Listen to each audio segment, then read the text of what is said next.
એક એવા રાજકુમારની વાત કરીએ જેણે સિંહાસનને ઠુકરાવી દીધું અને પસંદ કર્યો વનવાસ. આ માત્ર ભગવાન રામની એક વાર્તા નથી, પણ ધર્મના માર્ગ પર ચાલવાની એક અમર ગાથા છે. આ કથા આપણને શીખવે છે કે એક આદર્શ પુત્ર, એક આદર્શ પતિ, ભાઈ અને રાજા કેવા હોઈ શકે છે. તો ચાલો એમની આ અદ્ભુત યાત્રાને આપણે સાથે મળીને નજીકથી સમજીએ. આ સમગ્ર ચર્ચામાં આપણે એ સમજવાનો પ્રયત્ન કરીશું કે રામે અવતાર કેમ લીધો, એમના જીવનમાંથી શૌર્ય અને કરુણાના કયા પાઠ શીખવા મળે છે, એમણે ધર્મ માટે કેવો ત્યાગ કર્યો, ભક્તિ અને સંગઠનની શક્તિ શું છે, કેવી રીતે સત્યનો વિજય થયો અને છેલ્લે રામરાજ્યનો આદર્શ વારસો શું છે. પણ એક મિનિટ, સૌથી પહેલો અને સૌથી મોટો સવાલ તો એ થાય છે કે જે પોતે સર્વશક્તિમાન હોય, જે દૈવી શક્તિ હોય, એને એક સામાન્ય મનુષ્ય તરીકે જન્મ લેવાની શી જરૂર પડી? આ એક જ સવાલની અંદર રામ અવતારનો આખો સાર છુપાયેલો છે.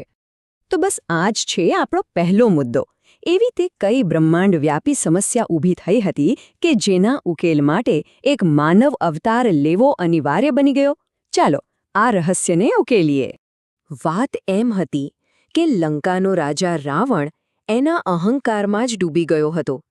એણે બ્રહ્માજી પાસેથી એક જબરદસ્ત વરદાન મેળવ્યું કે એને કોઈ દેવ, દાનવ કે અન્ય દિવ્ય શક્તિ મારી ન શકે. પણ પોતાના ઘમંડમાં એ મનુષ્યો અને વાનરોને એટલા તુચ્છ સમજતો હતો કે એમની પાસેથી રક્ષણ માંગવાનું જ ભૂલી ગયો. અને બસ આ જ એની સૌથી મોટી ભૂલ બની ગઈ.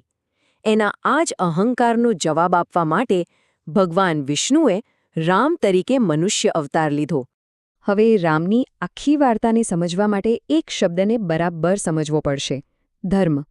ધર્મ એટલે શું? ફક્ત પૂજાપાઠ? ના, ધર્મ એટલે સાચો રસ્તો, આપણી ફરજ, આપણું કર્તવ્ય. અને ભગવાન રામ માટે તો આ ધર્મ જ એમનું જીવન હતું. એમની લાઈફનો કંપાસ, જે એમને દરેક પગલે સાચો રસ્તો બતાવતો હતો. તો ધર્મનો આ કંપાસ લઈને રામની યાત્રા શરૂ થઈ.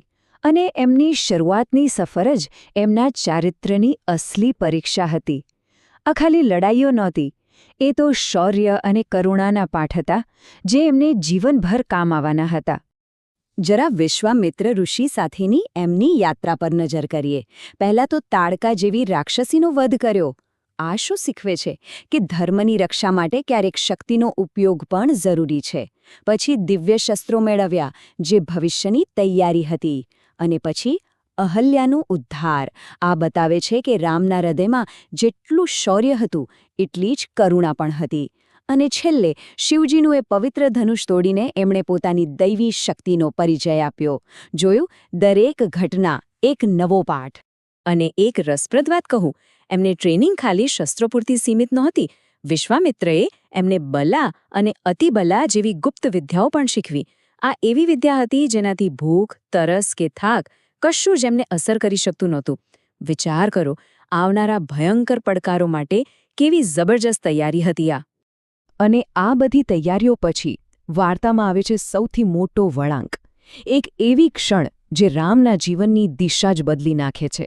એક ક્ષણ જ્યાં ધર્મ માટે એમને પોતાના જીવનનો સૌથી મોટો ત્યાગ કરવો પડ્યો. જ્યારે કેકેયીએ વનવાસ માંગ્યો, ત્યારે રામના શબ્દો શું હતા? પિતાના વચનનું પાલન કરવું એ મારો પરમ ધર્મ છે. બસ આ એક વાક્ય જ બધું કહી દે છે. કોઈને સત્તાનો મોહ નહીં, કોઈ ફરિયાદ નહીં. એમના માટે તો રાજગાદી કરતાં પિતાનું વચન અને ધર્મ જ સર્વોપરી હતા. અને હા, આ વનવાસ ખાલી રામની એકલાની પરીક્ષા નહોતી.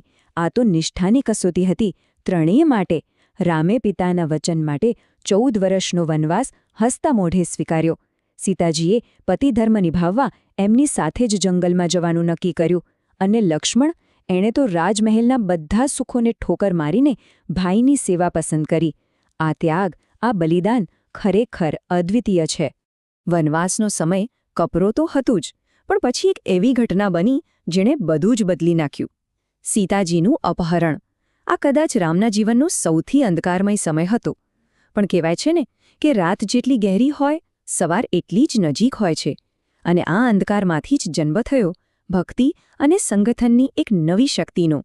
તો થયું એવું કે રાવણની બહેન શૂર્પણખાના અપમાન પછી રાવણે બદલો લેવાનું નક્કી કર્યું. પણ કેવી રીતે? છળથી, કપટથી. એણે સોનાના હરણનો ખેલ રચ્યો અને સીતાજીનું અપહરણ કરી લીધું. રાવણને લાગ્યું કે એ જીતી ગયો, પણ હકીકતમાં તો એણે એ જ ઘડીએ પોતાના વિનાશનો પાયો નાખી દીધો હતો. સીતાજીની શોધમાં રામની જે યાત્રા શરૂ થઈ એ ખરેખર અવિશ્વસનીય છે. જુઓ, પહેલા શબરીને મળ્યા, એના એઠા બોર ખાઈને એમણે બતાવ્યું કે સાચી ભક્તિ સામે કોઈ ઊંચ નીચ નથી હોતી. પછી થયું હનુમાનજી સાથે મિલન, જાણે આત્માનું પરમાત્મા સાથે મિલન. સુગ્રીવ સાથેની દોસ્તીએ એમને એક આખી વાનર સેના આપી. અને પછી રામ સેતુ. પથ્થરો પર ફક્ત રામ નામ લખીને આખી સેનાએ સમુદ્ર પર પુલ બનાવી દીધો. આ શું બતાલે છે કે શ્રદ્ધા અને એકતા હોય તો અશક્ય પણ શક્ય બની જાય છે. અને હવે વાર્તા પહોંચે છે એના ક્લાઇમેક્સ પર, લંકાનું મહાયુદ્ધ. પણ ભૂલતા નહીં, આ ખાલી બે રાજાઓ કે બે સેનાઓ વચ્ચેની લડાઈ ન હતી. આ તો યુદ્ધ હતું સત્ય અને અસત્યનું, ધર્મ અને અધર્મનું. આ યુદ્ધમાં રામ અને રાવણ વચ્ચેનો તફાવત એકદમ સાફ દેખાય છે. રામ કેમ લડ્યા? ધર્મ માટે, સીતાજીને પાછા લાવવા માટે. અને રાવણ પોતાના અહંકાર અને બદલા માટે. રામે તો યુદ્ધના નિયમોનું પણ પાલન કર્યું. એટલું જ નહીં, જ્યારે રાવણ હથિયાર વગરનો થઈ ગયો ત્યારે રામે એને કહ્યું, જા આજે આરામ કર, કાલે પાછું આવજે. આ હતી એમની મહાનતા. મૃત્યુમાં પણ એમણે રાવણને મુક્તિ આપી. અને યુદ્ધનો અંત કેવી રીતે આવ્યો ખબર છે? રાવણના જ પોતાના ભાઈ વિભીષણે સત્યનો પક્ષ લીધો. એમણે જ રામને રાવણના મૃત્યુનું રહસ્ય બતાવ્યું. આ બહુ મોટી વાત છે. એ શીખવે છે કે ધર્મ એ પરિવાર કરતાં પણ ઉપર છે અને ક્યારેક સત્ય માટે પોતાના લોકોની વિરુદ્ધ પણ જવું પડે છે. તો યુદ્ધ પૂરું થયું, અધર્મનો નાશ થયો અને પછી શરૂ થયો એક નવો અધ્યાય, રામના અયોધ્યા પાછા ફરવા સાથે.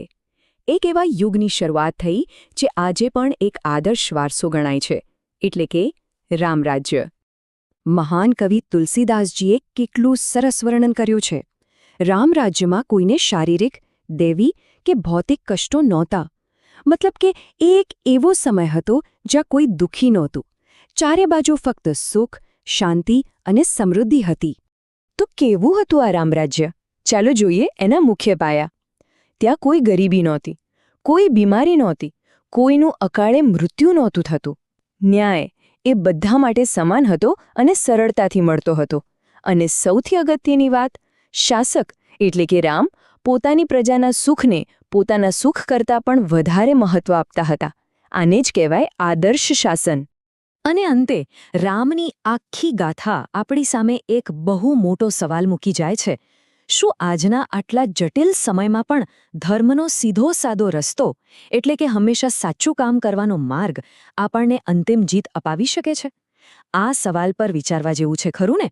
અને કદાચ આ જ સવાલ રામની કથાને હજારો વર્ષો પછી પણ એટલી જ જીવંત અને પ્રાસંગિક બનાવે છે.